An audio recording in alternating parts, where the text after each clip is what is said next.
বয়সটা ৩৯, কিন্তু মাঠের ফুটবলে তিনি এখনও যেন চিরসবুজ। কেপ ভার্দের বিপক্ষে ১২০, মিশরের বিপক্ষে ৯০ আর সবশেষ কোয়ার্টার ফাইনালে সুইজারল্যান্ডের বিপক্ষে আরও ১২০ মিনিট। নকআউট পর্বের ৩ ম্যাচে টানা ৩৩০ মিনিট মাঠে লিওনেল মেসি।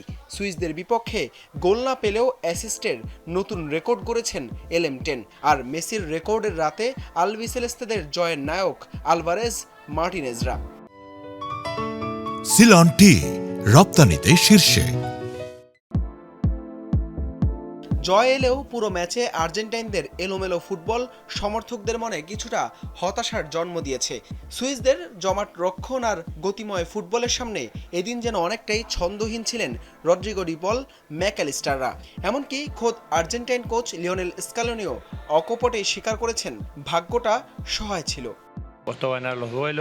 সত্যি বলতে আজ আমাদের বেশ ভুগতে হয়েছে। আমরা জানতাম ওরা শারীরিকভাবে কতটা শক্তিশালী দল, আর কিছু কঠিন পরিস্থিতি থেকে আমরা নিজেদের বের করে আনতে পারিনি। আমাদের বাস্তববাদী হতে হবে, সামনে আরো উন্নতি করা জরুরি।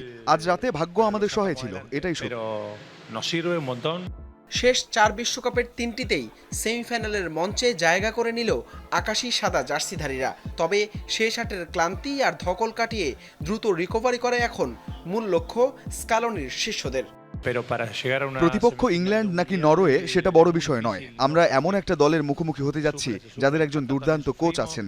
এই মুহূর্তে সবচেয়ে গুরুত্বপূর্ণ বিষয় হলো খেলোয়াড়দের ক্লান্তি কাটিয়ে দ্রুত মাঠে ফেরার জন্য প্রস্তুত করা।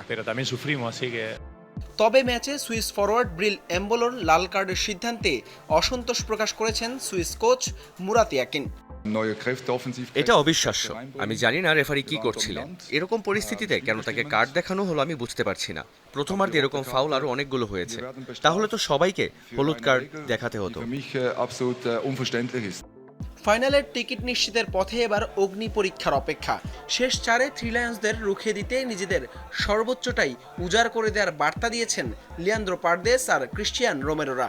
ইংলিশদের প্রাচীর ভেঙে লিওনেল মেসির দল কি পারবে আবারও ফাইনালের মহাকাব্য লিখতে?